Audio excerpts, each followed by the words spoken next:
Hi friends, welcome back to my channel MSP life style. ఎలా ఉన్నారండి? అందరూ బాగున్నారా? మీకోసం ఈ రోజు చల్లచల్లని సాయంకాలం మనం ఈవినింగ్ స్నాక్ ఈజీగా ఇంట్లో ఎలా చేసుకోవాలో చూపించడానికి వచ్చేసానండి. ఇది సోయా పొటాటో క్రిస్పీ కట్లెట్ అండి. దీనికి చాలా సింపుల్ ఇంగ్రీడియంట్స్ తో మనం ఎలా తయారు చేసుకోవాలో చూద్దాం. ఇప్పుడు మీల్ మేకర్ టిక్కీకి మనకు కావాల్సిన ఇంగ్రీడియంట్స్ అండి.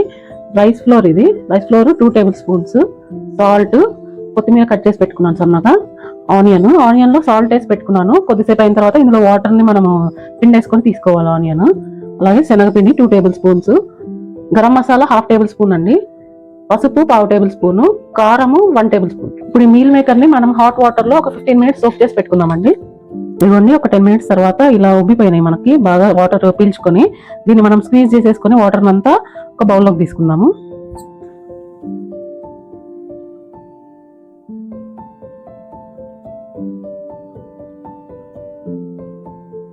ఇది హై ప్రోటీన్ ఫుడ్ అండి, హై ప్రోటీన్ కట్లెట్. ఇది మంచిది పిల్లలకి, పెద్దలకి, అన్ని ఏజెస్ వాళ్ళకి చాలా మంచిది హెల్త్ కి.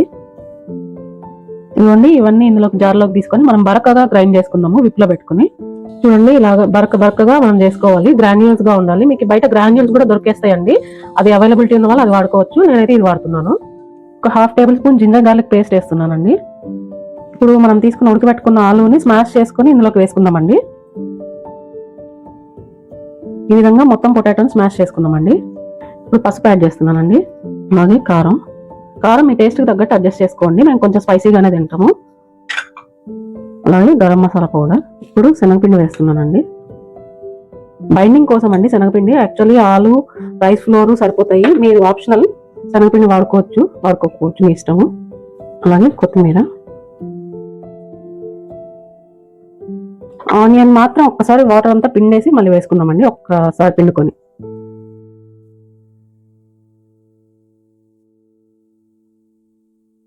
మాక్సిమం వాటర్ లేకుండా చూసుకోండి, ఎందుకంటే ఎంత పిండినా దాంట్లో కొద్దిగా వాటర్ అయితే ఉంటది. అందుకోసం బాగా కలుపుకుందామండి, అన్ని కలిసేలాగా. మంచి హెల్దీ స్నాక్ అండి ఇది. మనం ఆయిల్ కూడా తక్కువే వాడతాం కనుక చాలా healthy, protein rich food. Evening snack గా బాగా ఉంటది, టేస్టీగా. మన ఇంగ్రీడియంట్స్ అన్ని ఇలా కలిపి పెట్టేసుకున్నాం కదండి. దీంట్లో ఇప్పుడు సాల్ట్ ఒకసారి చెక్ చేసుకొని, ఒకవేళ తక్కువ అనిపిస్తే అడ్జస్ట్ చేసుకోండి ఈ మూమెంట్ లో. ఇప్పుడు మనం దీన్ని చిన్న చిన్న బౌల్స్ లాగా చేసుకొని మనం కట్లెట్ ప్రిపేర్ చేసుకుందామండి. మీకు ఏ సైజ్ కావాలంటే ఆ సైజ్ చేసుకోవచ్చు, ఫాస్ట్ గానే కుక్ అయిపోద్ది. ఇలాగా ఒక కవర్ తీసుకున్నానండి, కవర్ కి ఆయిల్ స్ప్రెడ్ చేసుకున్నాను. ఇప్పుడు దీని మీద ఇలా తట్టుకున్నాము. మీరు ఏ షేప్ కావాలంటే ఆ షేప్ చేసుకోవచ్చు అండి. పిల్లలకి ఇప్పుడు షేప్స్ కూడా వస్తున్నాయి, మనకు అవైలబిలిటీలో ఉన్నాయి. రౌండ్, స్క్వేర్, స్టార్ షేప్స్ ఎలాగైనా చేసుకోవచ్చు. ఇలాగే మిగతావన్నీ కూడా చేసి పెట్టేసుకుందామండి మనం. ఈ విధంగా అన్ని చేసి పెట్టుకున్నానండి. ఇప్పుడు వీటిని మనం ఫ్రై చేసుకుందాము. ప్యాన్ వేడెక్కిపోయిందండి, ఇప్పుడు ఆయిల్ వేసుకుందాము. అయితే తవా వాడుతున్నానండి, మీరు ఫ్రై ప్యాన్ కూడా వాడుకోవచ్చు, ఏది అవైలబిలిటీ ఉంటే అది.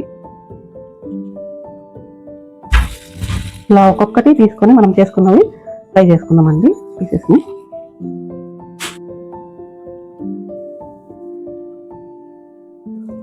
ఇప్పుడు ఆయిల్ మనం పైన కొద్దిగా యాడ్ చేసుకుంటూ ఉండాలండి.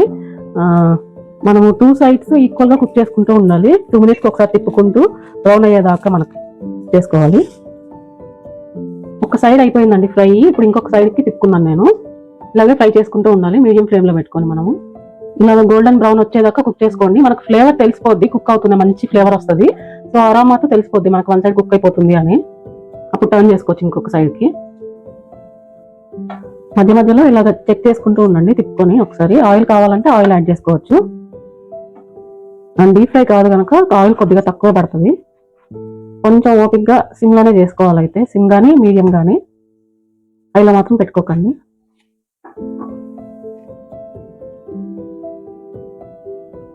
టూ సైడ్స్ కుక్ అయిపోయిందండి మన కట్లెట్. చూడండి, ఇలాగా మంచి కలర్ వచ్చేదాకా కుక్ చేసుకోవాలి. ఇప్పుడు మనం సర్వింగ్ ప్లేట్ లో తీసేసుకుందాం అన్ని.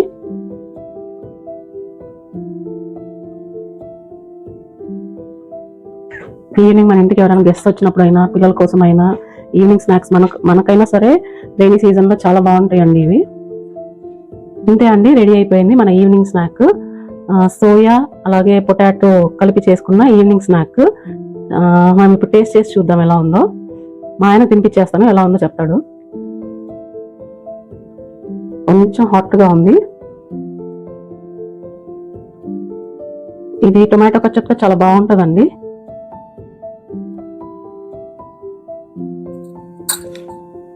చెప్తారా? నేను కూడా టేస్ట్ చేసి చెప్తానండి ఎలా వచ్చిందో. మా ఆయనకైతే చాలా నచ్చిందండి, నాకు కూడా చాలా నచ్చింది. సాఫ్ట్గా లోపల, బయట క్రంచీగా క్రిస్పీగా, లోపల ఆనియన్స్ కొత్తిమీర అన్ని తగులుతూ చాలా టేస్టీగా ఉంది. మీరు కూడా ట్రై చేసి ఎలా వచ్చిందో కమెంట్ సెక్షన్లో కమెంట్ చేయండి నాకు. Thank you so much for watching my videos. ఇంకా ఎవరైనా సబ్స్క్రైబ్ చేయకపోతే సబ్స్క్రైబ్ చేయండి, లైక్ చేయండి, షేర్ చేయండి. 50% ఆఫ్ ద పీపుల్ సైలెంట్ గా చూసి వదిలేస్తున్నారండి. ప్లీజ్ అండి, లైక్ చేయండి, షేర్ చేయండి, కామెంట్ చేయండి, సబ్స్క్రైబ్ కూడా చేసుకోండి. ఒక బౌల్ తీసుకొని 1 గ్లాస్ ఆఫ్ వాటర్ వేసుకున్నానండి, వేడికి పెట్టుకున్నానండి. అది వేడి అయ్యేలోపు మనం వేరే నెక్స్ట్ ప్రాసెస్ వెళ్దాము. ఒక ఇంచు అల్లం తీసుకున్నానండి, ఇప్పుడు మెత్తగా దంచుకుందాము. ఇలా దంచుకున్నానండి, ఇప్పుడు దీన్ని వాటర్లోకి యాడ్ చేస్తున్నాను. మిరియాలు తీసుకున్నానండి, ఒక 1/2 టీ స్పూన్. దీన్ని ముక్కలుగా దంచుకుందాము. స్మాష్ అయితే చాలవి, దాని ఫ్లేవర్ ఎన్హాన్స్ అవుద్ది మనకి పాలలో. ఈ మాత్రం స్మాష్ చేసుకుంటే చాలండి. ఇప్పుడు దీన్ని వాటర్లోకి యాడ్ చేస్తున్నాం మనం. ఈ వాటర్ ని 1 గ్లాస్ వాటర్ తీసుకున్నాం కదండి, అది హాఫ్ అయ్యే వరకు మనం బాయిల్ చేసుకోవాలి బాగా. మనం ఈ వాటర్ ని మీడియం ఫ్లేమ్ లోనే బాయిల్ చేసుకోవాలండి. బాగా అందులోని ఫ్లేవర్స్ అన్ని బాగా బయటకు వస్తాయి, మనకి ఎన్హాన్స్ అవుతాయి.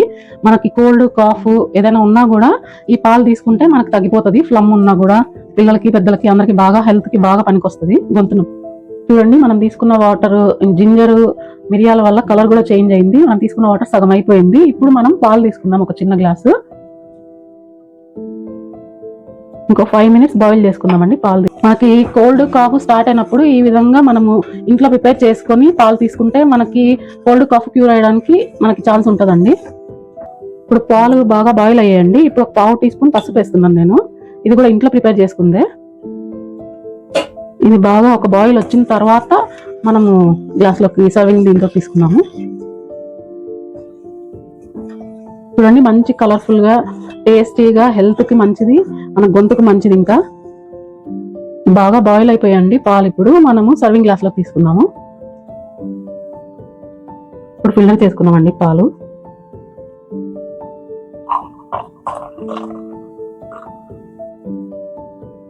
ఇప్పుడు ఇందులోకి 1/2 టేబుల్ స్పూన్ బెల్లం తీసుకుంటున్నానండి. బాగా కలుపుకుందాము. మనం బెల్లం తీసుకునే పని అయితే మనము ఇప్పుడు సర్వింగ్ తీసుకున్నప్పుడే కలుపుకోవాలండి, లేదంటే పాలు విరిగిపోయే ఛాన్స్ ఉంటుంది. మంచి ఘాటుగా చాలా టేస్టీగా ఉంటాయండి పాలు. మా ఆయనకి దగ్గు జలుబు ఎప్పుడైనా వచ్చినప్పుడు కూడా ఇదే తీసుకుంటూ ఉంటారు. చూడండి, పాలు ఎంతో కలర్ఫుల్ గా, మనం ఒక 1 మీటర్ దూరంలో ఉంటేనే మంచి ఘాటు తెలుస్తుంది. మిరియాలు అల్లం వేయడం వల్ల మంచి ఫ్లేవరిష్ గా ఉంటాయి. మనం ఇది సిప్ బై సిప్ తీసుకున్నప్పుడు గొంతుకు చాలా రిలీఫ్ వస్తుంది. కోల్డ్ అండ్ కాఫ్ ఉన్నప్పుడు మోస్ట్లీ చలికాలంలో చాలా బాగుంటదండి, మన థ్రోట్ కి చాలా హెల్ప్ అవుతుంది. అలాగే వేడివేడిగా సర్వింగ్ చేసుకుంటే మనం వింటర్ సీజన్స్ లో చలికాలంలో చాలా బాగుంటదండి. గొంతుకి హెల్త్ కి చాలా మంచిది, థ్రోట్ ఇన్ఫెక్షన్స్ రాకుండా హెల్ప్ చేస్తుంది. అంతే అండి, సింపుల్ గోల్డెన్ మిల్క్ రెడీ అయిపోయింది. Healthy tasty golden colour milk ready అయిపోయింది. మనం చేసుకున్న టిక్కీస్ తో పాటు ఈ పాలు కూడా తీసుకుంటే మన ఈవినింగ్ చాలా ప్లెజెంట్ గా ఉంటుందండి.